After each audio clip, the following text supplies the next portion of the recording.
സംസാരിക്കുന്നത് കേരളത്തിലെ സാധാരണക്കാരായ കുടുംബങ്ങൾക്ക് വലിയൊരു ആശ്വാസമാകുന്ന ഒരു സർക്കാർ പദ്ധതിയെക്കുറിച്ചാണ്.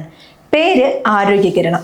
നിങ്ങൾക്കറിയാം ഇന്ന് ചികിത്സാ ചിലവുകൾ എത്രത്തോളം വർദ്ധിച്ചിട്ടുണ്ടെന്ന്. പ്രത്യേകിച്ച് കുട്ടികളുടെ കാര്യമാകുമ്പോൾ നമ്മൾ ഒട്ടും വിട്ടുവീഴ്ച ചെയ്യാറില്ല. 18 വയസ്സിന് താഴെയുള്ള എല്ലാ കുട്ടികൾക്കും സർക്കാർ ആശുപത്രികൾ വഴി തികച്ചും സൗജന്യമായി ചികിത്സ ഉറപ്പാക്കുന്ന പദ്ധതിയാണിത്. പലപ്പോഴും ആശുപത്രികളിൽ പോകുമ്പോൾ പണം നൽകേണ്ടി വരുന്നുണ്ടോ അല്ലെങ്കിൽ മരുന്നുകൾ പുറത്തുനിന്ന് വാങ്ങേണ്ടി വരുന്നുണ്ടോ എന്നൊക്കെ പലർക്കും സംശയമുണ്ട്.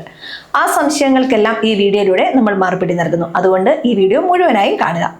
ആദ്യം തന്നെ എന്താണ് ഈ പദ്ധതി എന്ന് നോക്കാം.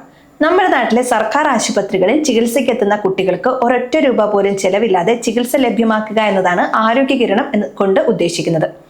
OP ടിക്കറ്റ് മുതൽ വലിയ ശസ്ത്രക്രിയകൾ വരെ ഇതിൽ ഉൾപ്പെടും. ഏറ്റവും പ്രധാനപ്പെട്ട കാര്യം ഇതിന് വരുമാന പരിധിയില്ല എന്നതാണ്. നിങ്ങൾ APL കാർഡുകാരോ BPL കാർഡുകാരോ ആയിക്കോട്ടെ, കുട്ടിയുടെ പ്രായം 18 വയസ്സിൽ താഴെയാണെങ്കിൽ ഈ ആനുകൂല്യം നിങ്ങൾക്ക് അവകാശപ്പെട്ടതാണ്. ഇനി ഈ പദ്ധതി വഴി എന്തൊക്കെ സേവനങ്ങളാണ് നിങ്ങൾക്ക് ലഭിക്കുക എന്ന് വിശദമായി പറയാം. ആശുപത്രിയിലെ OP ടിക്കറ്റ് പരിശോധനകൾ തികച്ചും സൗജന്യമാണ്. രക്തപരിശോധന, എക്സ്റേ, സ്കാനിംഗ് തുടങ്ങിയ എല്ലാ ലാബ് പരിശോധനകളും പണം നൽകാതെ തന്നെ ചെയ്യാം. ഡോക്ടർ കുറിച്ചു നൽകുന്ന മരുന്നുകൾ ആശുപത്രി ഫാർമസി വഴി സൗജന്യമായി ലഭിക്കും. ഇനി കുട്ടിക്ക് ആശുപത്രിയിൽ കിടത്തി ചികിത്സ ആവശ്യമാണെങ്കിൽ ആ ചിലവും സർക്കാർ വഹിക്കും. ശസ്ത്രക്രിയകൾ, ഇംപ്ലാന്റുകൾ എന്നിവയും ഈ പദ്ധതിയുടെ ഭാഗമാണ്. അപകടങ്ങൾ സംഭവിച്ചാൽ നൽകേണ്ടി വരുന്ന അടിയന്തര ചികിത്സയ്ക്കും ഈ സൗജന്യം ബാധകമാണ്. ഈ ആനുകൂല്യം എങ്ങനെയാണ് സ്വന്തമാക്കുന്നത് നോക്കാം. ഇതിനായി പ്രത്യേകം മുൻകൂട്ടി അപേക്ഷ നൽകേണ്ടതില്ല എന്നതാണ് ഇതിന്റെ പ്രത്യേകത. നിങ്ങൾ കുട്ടിയുമായി സർക്കാർ ആശുപത്രിയിൽ ചെല്ലുമ്പോൾ അവിടെയുള്ള രജിസ്ട്രേഷൻ കൗണ്ടറിൽ കുട്ടിയുടെ വയസ്സ് തെളിയിക്കുന്ന രേഖ കാണിച്ചാൽ മതിയാകും. സാധാരണയായി കുട്ടിയുടെ ജനന സർട്ടിഫിക്കറ്റ് അല്ലെങ്കിൽ ആധാർ കാർഡ് കൈവശം വയ്ക്കുന്നതാണ് നല്ലത്.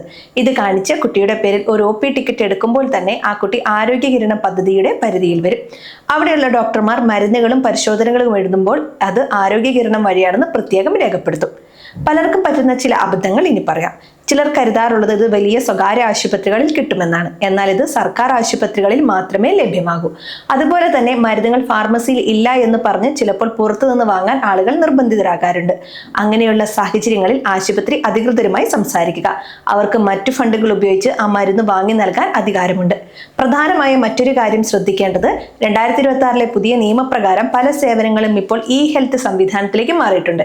അതിനാൽ കുട്ടിയുടെ ആധാർ ലിങ്ക് ചെയ്ത് രേഖകൾ കയ്യിൽ കരുതുന്നത് നടപടികൾ വേഗത്തിലാക്കാൻ സഹായിക്കും. ഇനി പറയുന്ന കാര്യങ്ങൾ കൂടി പ്രത്യേകം ശ്രദ്ധിക്കണം. നിങ്ങളുടെ കുട്ടികൾക്ക് 18 വയസ്സ് തികയുന്നത് വരെ ഈ സേവനം ഉപയോഗിക്കാം. സർക്കാർ മെഡിക്കൽ കോളേജുകൾ, ജില്ലാ ആശുപത്രികൾ, താലൂക്ക് ആശുപത്രികൾ, പ്രാഥമിക ആരോഗ്യ കേന്ദ്രങ്ങൾ എന്നിവിടങ്ങളിലെല്ലാം ഈ സൗകര്യം സൗജന്യമാണ്. പലപ്പോഴും വിവരങ്ങൾ അറിയാത്തത് കൊണ്ട് നമ്മൾ പണം നൽകി ചികിത്സിക്കാറുണ്ട്. അത് ഒഴിവാക്കുക. അവസാനമായി ഒരു കാര്യം കൂടി, ഒരു കാരണവശാലും സർക്കാർ സേവനങ്ങൾക്കായി നിങ്ങളുടെ രഹസ്യ നമ്പറുകളോ OTPയോ ആർക്കും കൈമാറരുത്. ആരോഗ്യകിരണം പദ്ധതിയുമായി ബന്ധപ്പെട്ട് എന്തെങ്കിലും തടസ്സങ്ങൾ നേരിട്ടാൽ ആശുപത്രിയിലെ സൂപ്രണ്ടിനെയോ അല്ലെങ്കിൽ അവിടെയുള്ള PROയോ നേരിട്ട് കണ്ട് പരാതിപ്പെടാവുന്നതാണ്. നിയമങ്ങൾ ഇടയ്ക്കിടെ മാറുന്നതിനാൽ കൂടുതൽ വിവരങ്ങൾക്കും തീയതികൾക്കും നിങ്ങളുടെ അടുത്തുള്ള അക്ഷയ കേന്ദ്രവുമായോ CSC സെന്ററുകളുമായോ ബന്ധപ്പെടുക. സർക്കാർ പോർട്ടലുകൾ വഴിയും വിവരങ്ങൾ ഉറപ്പുവരുത്തുക. ഈ വീഡിയോ ഉപകാരപ്പെട്ടുവെങ്കിൽ മറ്റുള്ളവർക്ക് ഷെയർ ചെയ്യുക. സംശയങ്ങൾ കമന്റായി ചോദിക്കാം.